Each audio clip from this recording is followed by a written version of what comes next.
Qatar पे Israeli हमला वक्ती खबर नहीं।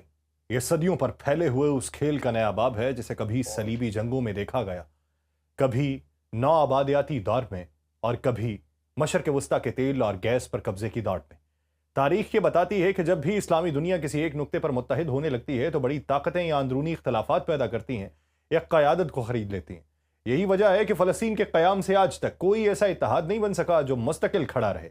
लेकिन कतर पर हमले के बाद जो कैफियत पैदा हुई और वो गोया तारीख के धारे को मोड़ने की सलाहियत रखती है। या ये कहा जा सकता है कि माड़े नू पैंदियां होन ते कोई नहीं पुछदा, ते जे तगड़े नू घूरी कढ़ लो ते पूरा खानदान बंदूकां कढ़ लेंदा है। आप सब पर सलामती हो, मैं यासिर रशीद हूं और आप देख रहे हैं सुनो न्यूज। नाज़रीन, 1973 की अरब इजराइल जंग को याद करें, जब अरब ममालिक ने तेल को बतौर हथियार इस्तेमाल किया और दुनिया की मईशत को हिला के रख दिया। उस वक्त भी मगरिब के कान खड़े हो गए थे कि अगर अरब दुनिया कभी तवानाई पर यकजा हो गई तो मगरबी ताकतें कमजोर हो जाएंगी। अब कतर के मामले में सूरत हाल कुछ ऐसी है। एक ऐसा मुल्क जो दुनिया को तवानाई फराहम करने में मरकजी हैसियत रखता है, उस पर हमला दरअसल उस हथियार को छीनने की कोशिश है जो माजी में भी अरब दुनिया के हाथ आया था। लेकिन फर्क यह है कि इस बार अरब दुनिया के पास वसाइल ज्यादा है, ताल्लुकात ज्यादा पेचीदा है और आलमी ताकतों की कमजोरियां ज्यादा नुमाया। यह भी याद रखना चाहिए कि सर्द जंग के जमाने में अमेरिका और सोवियत यूनियन ने किस तरह मुस्लिम ममालिक को अपने कैंप में बांट दिया था। अफगानिस्तान की जंग से लेकर ईरान इराक जंग में हर जगह पर यही हुआ कि मुसलमान ममालिक लड़ते रहे और बड़ी ताकतें मुनाफा कमाती रहीं। आज सूरत हाल फिर वैसी ही लगती है, लेकिन एक नए जाविये से। अगर इस्लामी दुनिया एक ब्लॉक बनाती है तो चीन और रूस फौरन साथ खड़े हो जाएंगे और यूं अमेरिका के लिए यह नया इत्तेहाद सर्द जंग से भी बड़ा धचका होगा। अब जरा ये सोचिए कि 15 सितंबर को जब सऊदी अरब, तुर्की, ईरान, पाकिस्तान और कतर एक ही इजलास में बैठेंगे तो ये मंजर 1969 के इस्लामी सरबराही इजलास की याद दिलाएगा जो अल कुद्स में आग लगने के बाद मराकश में बुलाया गया था। उस वक्त भी यह कहा गया था कि मुस्लिम दुनिया एक नई कुव्वत के तौर पर उभरेगी, लेकिन वो इत्तेहाद देर पा नहीं रहा। आज फिर वही लम्हा है, लेकिन हालात मुख्तलिफ है। एक लम्हे को सोचिए कि जब गजा के ऊपर बमबारी हो रही थी, जब वहां पे इंसानी जानों का जिया हो रहा था, जब बच्चे भूख से मर रहे थे, जब इमारतों को मलिया मेट किया जा रहा था, जब वहां पे खंडरात के ढेर लगाए जा रहे थे, दुनिया नहीं चीखी थी। यानी आगाज पे जो मिसाल मैंने आपको दी कि वो माड़े थे, कमजोर थे, वो कमजोर जब उनको मार पड़ती रही, उन्हें मारा जाता रहा, उनकी नस्लों को खत्म करने का तमाम तरीका अपनाया जाता रहा, तो सिर्फ जबानी जमा खर्च हुआ, कोई खड़ा नहीं हुआ। लेकिन अब तगड़ा है कतर। क्या सिर्फ हमास पे हुए हमले की वजह से कतर खड़ा हुआ है? हमास के लोग तो वहां पर भी शहीद हुए गजा की पट्टी में। हमास के लोगों को दुनिया भर में टारगेट करने की कोशिश की गई, तब कोई नहीं खड़ा हुआ। कतर अपनी सॉवरेनिटी के ऊपर खड़ा हुआ है, तगड़ा है। तगड़े को मार पड़ी है, सारे इकट्ठे हो गए, सारे अपनी बंदूकों को चमकाना शुरू हो गए। इस वक्त यह जज्बाती बुनियाद पे नहीं बल्कि मुआशी बुनियाद पे इत्तेहाद बनने जा रहा है और यही बुनियाद इसे ज्यादा पायदार बना सकती है। हाँ, मुस्लिम उम्मा का उसमें फायदा हो तो एक अच्छा पहलू है। अमेरिका की बेचैनी भी समझ आती है। सर्द जंग के बाद वो वाहिद सुपर पावर रहा है, लेकिन अब उसके सामने चीन खड़ा है, रूस खड़ा है और अगर इस्लामी दुनिया भी किसी शक्ल में एक ब्लॉक बन गई तो ये वॉशिंगटन के लिए वो लम्हा होगा जो रूमी सल्तनत के जवाल के दिनों की तरह तारीख बदल देगा। इसीलिए डोनाल्ड ट्रंप फौरी तौर पर कतरी वजीर आजम से मिलने को राजी हो गए। यही वजह है कि आज अमरीकी वजीर खारजा मार्को रूबियो इजराइल भाग रहा है। सदर ट्रंप बयानात नरम कर रहे हैं। वॉशिंगटन के थिंक टैंक दिन रात प्लान बना रहे हैं कि इस इत्तेहाद को बनने से कैसे रोका जाए, लेकिन इस बार खेल आसान दिखाई नहीं देता। फिलहाल तो सोशल मीडिया और नई नस्ल, खास तौर पे जेनजी, अब ये बयानियां तब्दील कर रही है। फलस्तीन का दुख हो या कतर पे हमला, ये नस्ल इसे सिर्फ इलाकाई मामला नहीं बल्कि आलमी नाइंसाफी समझती है और यही वजह है कि मगरबी दारुल हुकूमतों में भी एहतजाज की लहरें उभरी। वॉशिंगटन और लंदन के सामने भी एक डरावना ख्वाब है कि अगर मुस्लिम दुनिया मुत्तहिद हुई तो मगरब के अपने अवाम भी सवाल उठाने लगेंगे। यूं कतर पे इजरायली हमला महज एक फौजी कार्रवाई नहीं रहा, यह एक ऐसा धचका है जिसने पुरानी तारीख को दोबारा जिंदा किया और साथ ही ये इम्कान भी खोल दिया है कि दुनिया एक नए ब्लॉक की तरफ बढ़ रही है। एक ऐसा ब्लॉक जो मईशत, तवानाई और अवामी जज्बात तीनों बुनियादों पर खड़ा है और जो अगर वजूद में आ गया तो अमेरिका और इजराइल के लिए लम्हा वही होगा जो रोम के लिए उसके हमले जो हैंस पे किए गए थे या बरतानिया के लिए हिंदुस्तान की आजादी थी। यानी ताकत के जवाल की कहानी का आगाज। 15 सितंबर की सुबह जब दुनिया जागेगी तो आलमी सियासत का नक्शा एक नए मोड़ के ऊपर खड़ा होगा। नताइज क्या निकालता है बात की बात है। इस्लामी दुनिया जो बरसों से टुकड़ियों में बटी रही, जिसके सामने फलस्तीन का जख्म भी कोई मुस्तकिल इत्तेहाद पैदा नहीं कर सका, वही इस्लामी दुनिया अब कतर के नाम पे एक सफ में खड़ी होने जा रही है।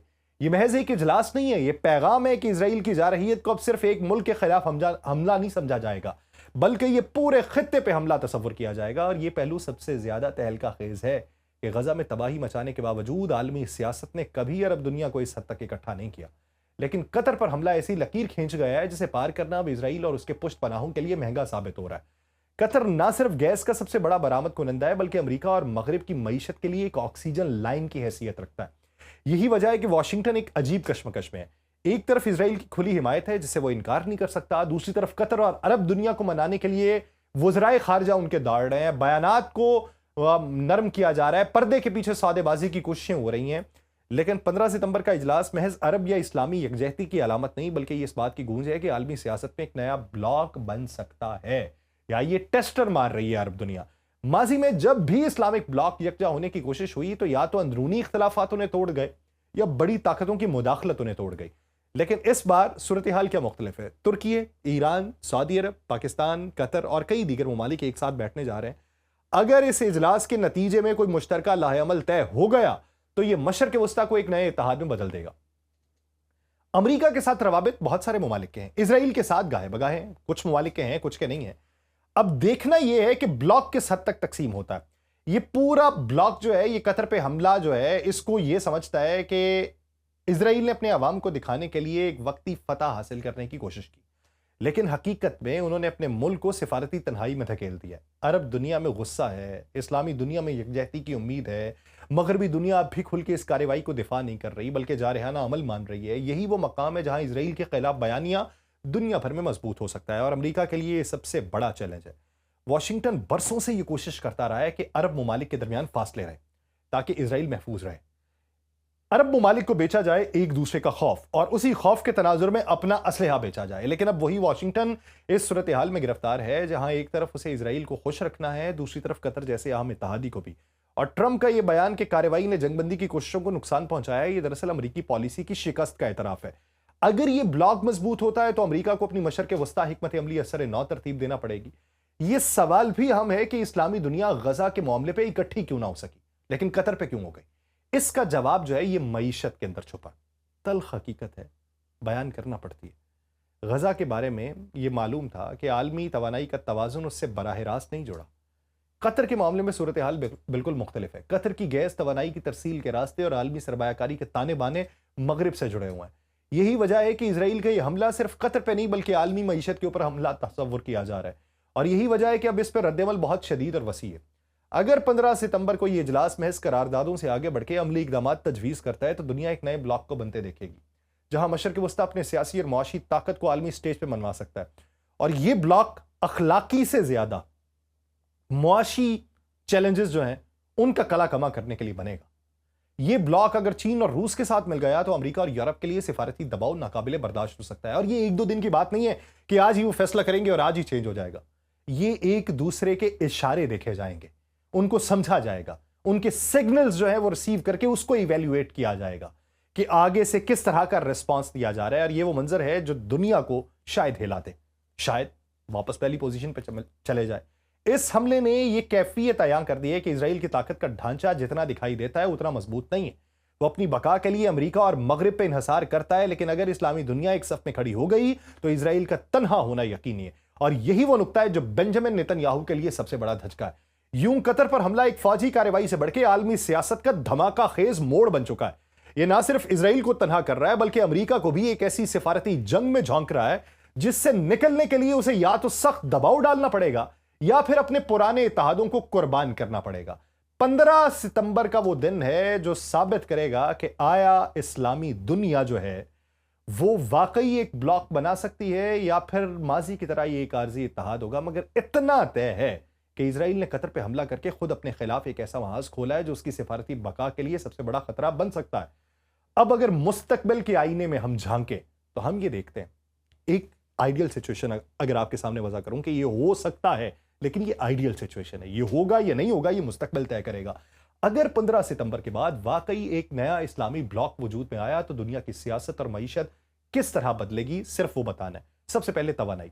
कतर, ईरान और सऊदी अरब दुनिया के सबसे बड़े गैस और तेल जखायर रखते हैं। अगर ये ममालिक मिलकर फैसला कर लें कि अपनी तवानाई की पैदावार को मगरिब के बजाय एशिया और अफ्रीका को तरजीह देंगे तो अमेरिका और यूरोप के सनती पहिए हिलने से रुक जाएंगे।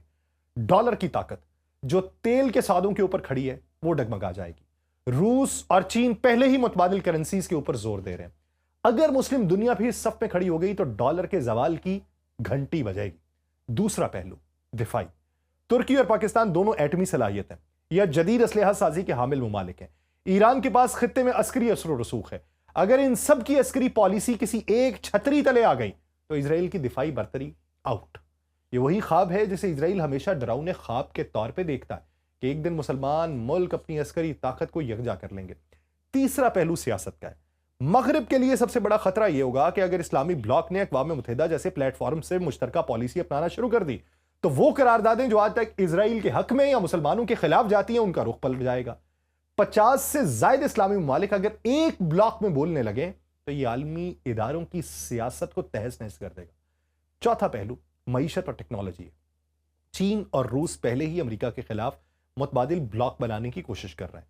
अगर मुस्लिम दुनिया के साथ वो दोनों जुड़ते हैं तो नई सिल्क रोड यानी बेल्ट एंड रोड इनिशिएटिव को एक नया बाजू मिलेगा।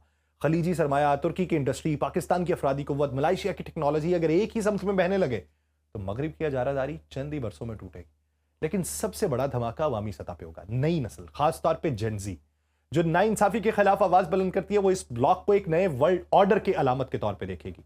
सोशल मीडिया के जमाने में यह इत्तेहाद सिर्फ हुकूमतों तक महदूद नहीं रहेगा बल्कि अवामी शऊर और एहतजाज के जरिए मगरिब तक अपनी गूंज पहुंचाएगा। यूं ये ब्लॉक सिर्फ सियासी या अस्करी नहीं बल्कि तहजीबी और फिक्री ब्लॉक में बदलेगा। अब जरा तसव्वुर करें 2026 या 2027 में एक ऐसा वक्त आए जब इस्लामी ब्लॉक चीन और रूस के साथ खड़ा हो, मगरिब तवानाई के बहरान में मुब्तला हो और इसराइल हर तरफ से तन्हा हो। उस वक्त आलमी ताकत का तवाज़ुन ऐसे बदले जैसे दूसरी जंग अजीम के बाद बदला था। लेकिन फर्क ये होगा कि इस बार फातहीन का झंडा मगरिब नहीं बल्कि मशरिक उठाएगा। यही वो मुस्तकबिल है जो आज अमेरिका के थिंक टैंक को नींद से जगाए रखता है। वो जानते हैं कि अगर एक नया OIC बन गया और काबिले अमल बना, काबिले वजह बना, काबिले तोड़ बना मगरिब के, तो ये वो मोड़ होगा जहां से मगरिब का जवाल और मशरिक का उरूज लिखा जाएगा। मुझे दीजिए इजाजत। अल्लाह ने के बाद।